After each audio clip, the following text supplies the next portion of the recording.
Yes, it's been a minute. I haven't posted in quite some time, at least not regularly, and that's really not like me. I am usually pretty good about posting a video every week, and that's what I like to do. I like for you to know that there's something for you to see when you come to my channel every week, and I like for you to get a good piece of information every week, and that's part of why I haven't posted. So every time that I film, I want to make sure that I really have something important to say.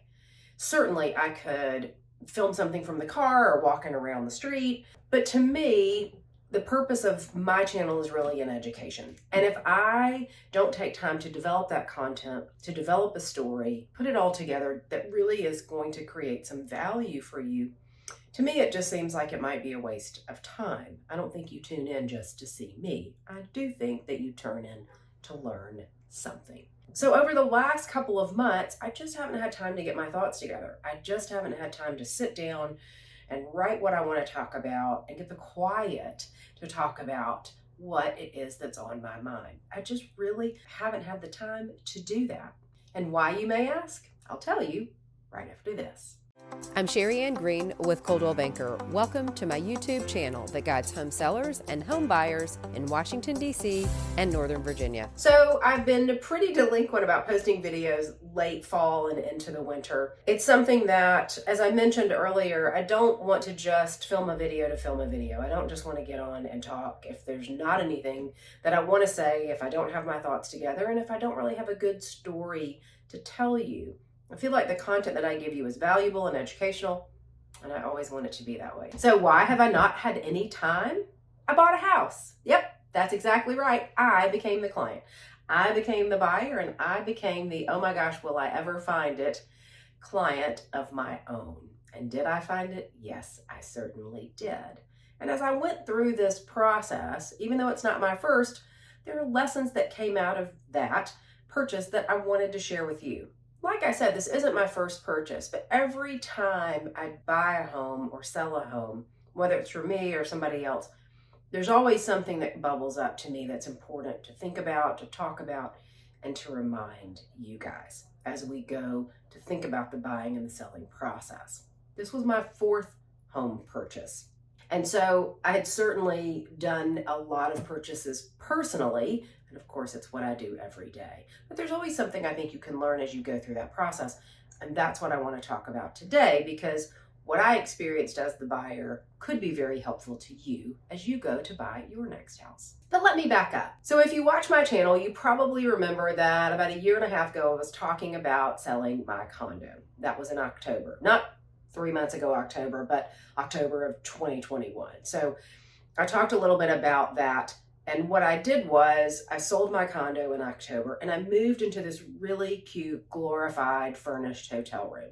Now, it was the most adorable place, and it was a great place to call home for a little while. And I knew that I would probably be there 6 months to a year, but it was stretching into a year and a half. So when you come from about 1,200 square feet and you move into under 500 square feet, yes, you can call it a glorified hotel room. While adorable, it was starting to just get a little too small for my comfort. So I lived in this apartment while I was prepping my condo for sale, while it was on the market, and then also while I was looking for my new house.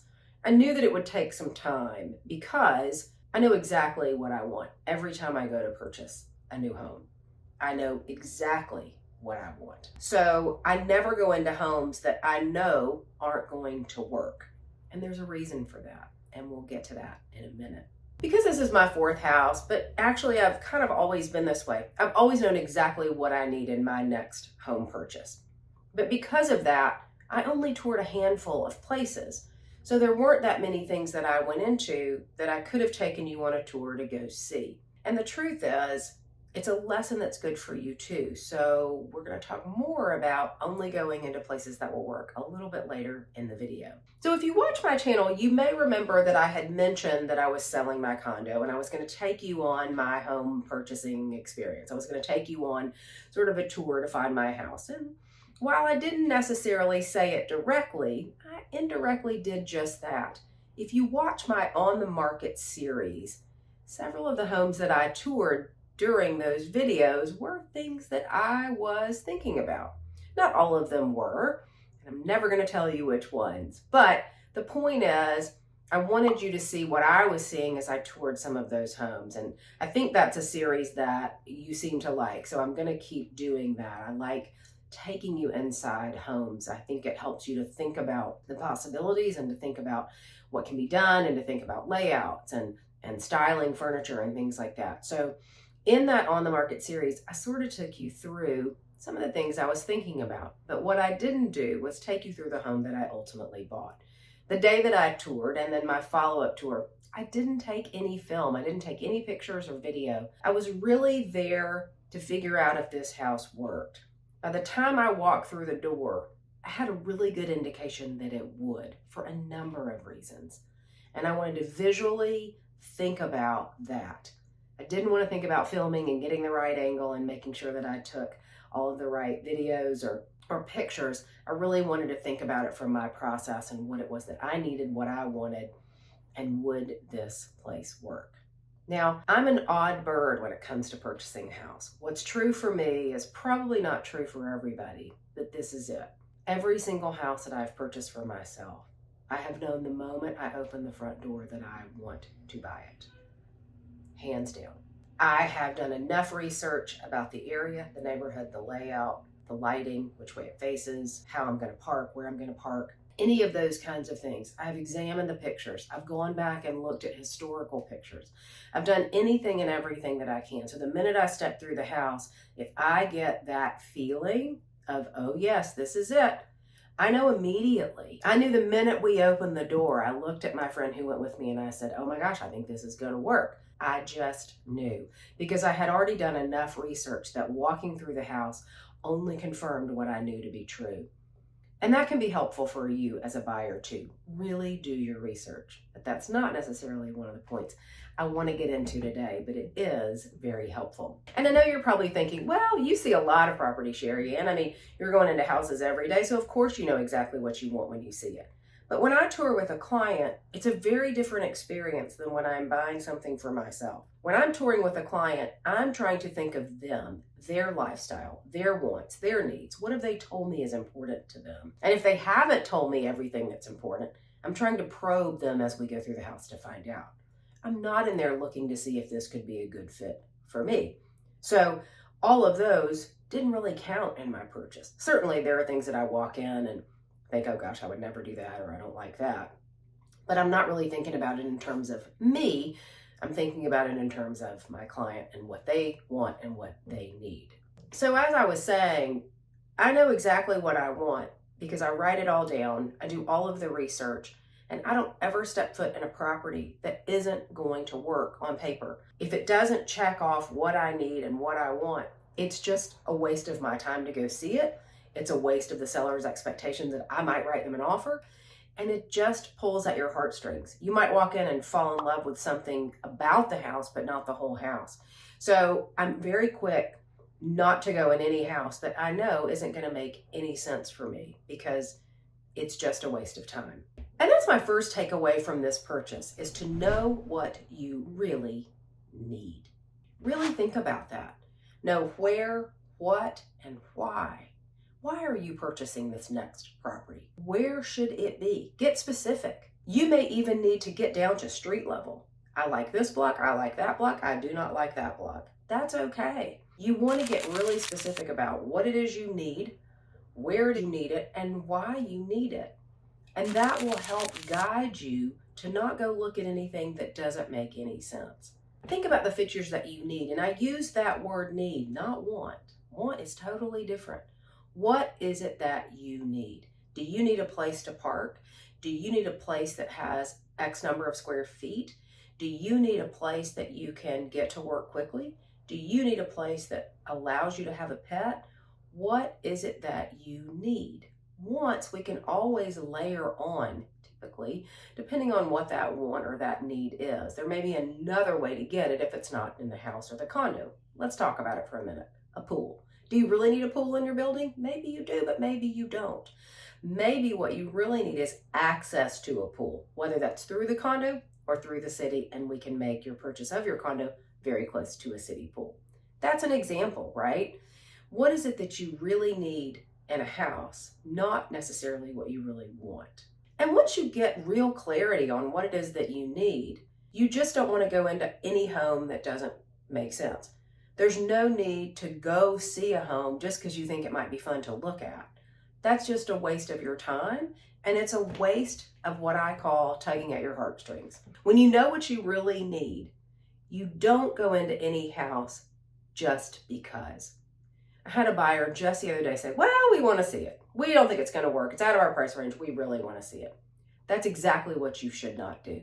You should never go into a house that costs more than you want to spend for it, is in a neighborhood that you would never want to live in a building you would never want to live in, whatever it may be. There is no reason to just go window shopping for something you're not going to buy when it comes to real estate. It is a waste of your time, and it also can make for a very difficult decision. What if you walk into this place that you're never going to buy because it's on the wrong street or in the wrong building, but it has a beautiful kitchen and you really just fall in love with that kitchen? You can be convinced that you should buy it because you love the kitchen, and that is a terrible thing to do. You can always put a beautiful kitchen in whatever space you buy, but you can't change the block and you can't change the building. Is it starting to make sense? You've really got to pick the things that you can't change about a place, focus in on those for your needs and wants, and then we can layer in the things that you want to make better. Maybe we do find exactly what you want with a great kitchen, but maybe we don't. But maybe we line you up with a great contractor and you get the kitchen you want, just as you design it. And the flip side to that too is if you're going into a property that you never want to pay that much for in terms of a house, you're also likely going to have an issue with the seller. So you fall in love with this house that's over the price range that you want to pay for it, and now you're writing an offer to the seller that they're never going to take. And again, that tugs at your heartstrings too. So for me, with this purchase, I had an overarching goal that was really two-pronged.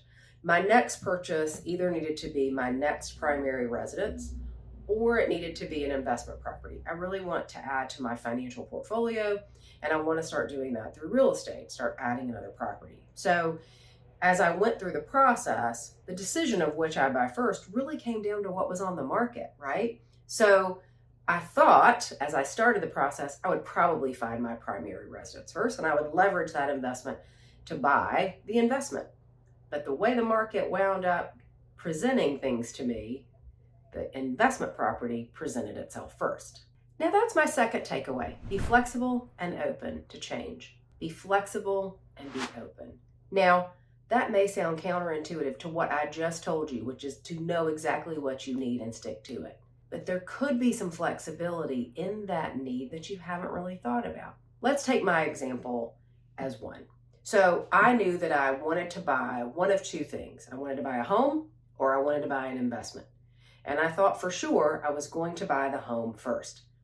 And then I would leverage it to buy the investment. And that was my plan. Had it on paper, talked about it with my CPA, all the things, right? But when the house that I bought came on the market, and as I watched it for a few months, I realized that this was what I needed to buy, but it actually was the investment. I never, in the last year and a half, found the house that I wanted to buy to live in long term. It just didn't come on the market, but this did.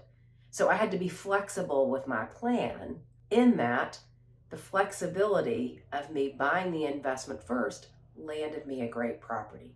If I had been so stuck on buying my home first, this one probably would have gotten away. So what's the plan for me since I've bought this house?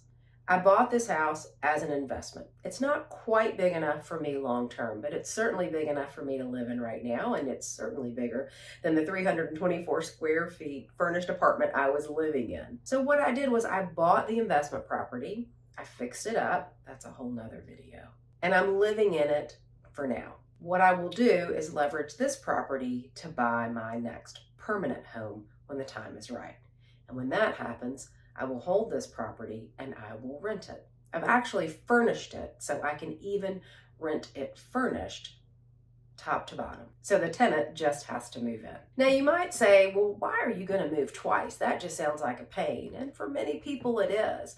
What I did was, If you remember back to the video where I talked about moving and selling my condo, I actually put all of my major furniture and furnishings in a storage unit with my moving company. I've left them there.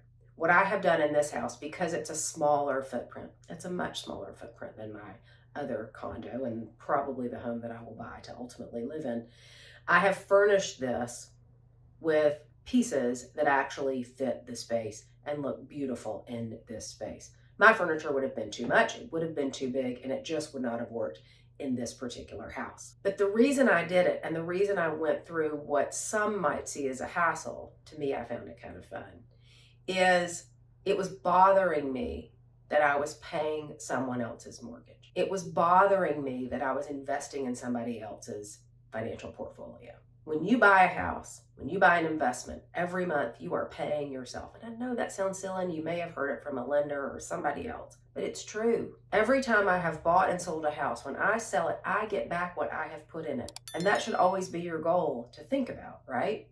The monthly mortgage that you are paying, if you were paying that in rent, you're never getting that back. Sure, you got a place to live for last month, but you're never getting that money back.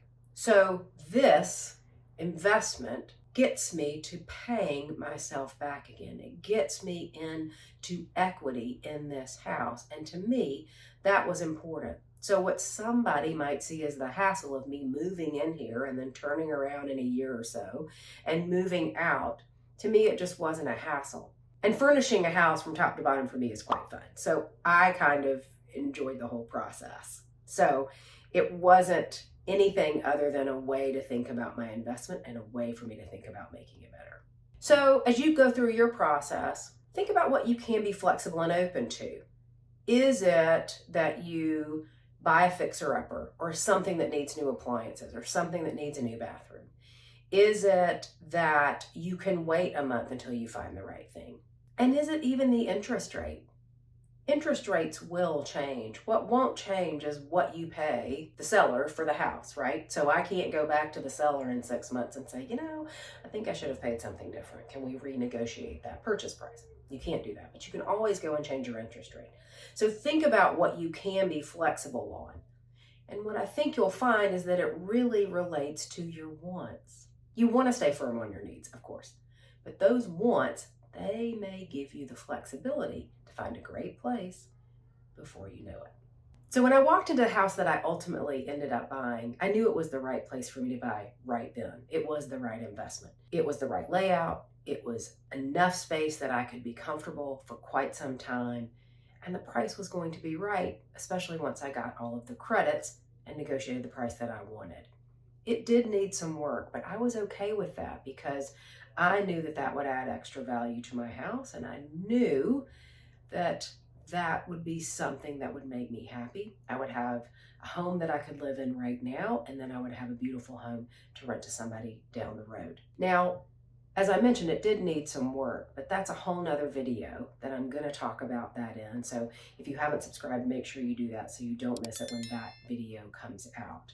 But the work that it needed was not enough that it scared me off from buying it. And that's what you want to think about with that flexibility and being open. What is it that I could change to make it my own? So looking at the price and the credits that I negotiated and the work that needed to be done, I knew that I was making a great investment. The house that I ended up buying was initially on the market for $200,000 more than I paid for it.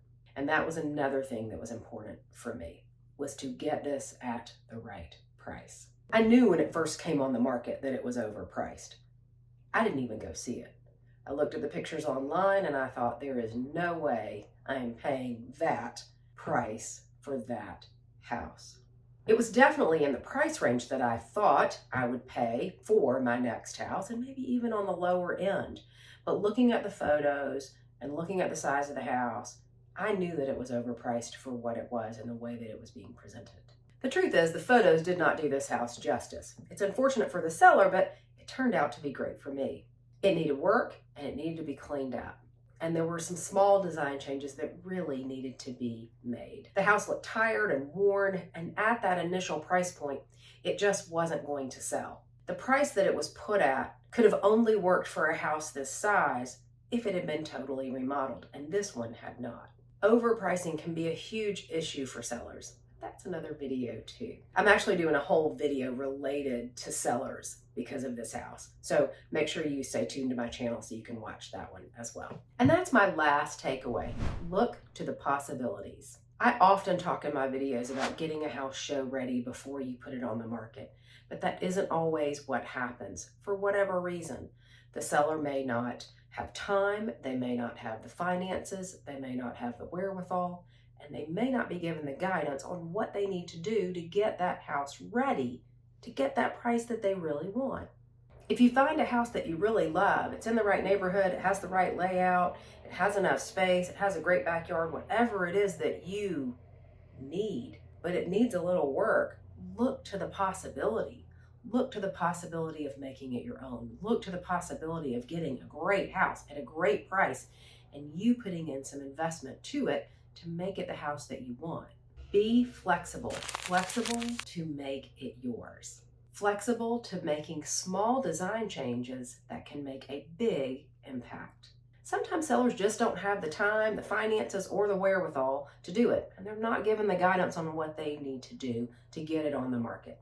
So if you can look beyond that, you may find the house that you really want. Let me say it like this. We've been talking about that great kitchen. What if you find a house that's perfect in every way, but it doesn't have that great kitchen? Don't look away. Does it have the space to have the kitchen that you want?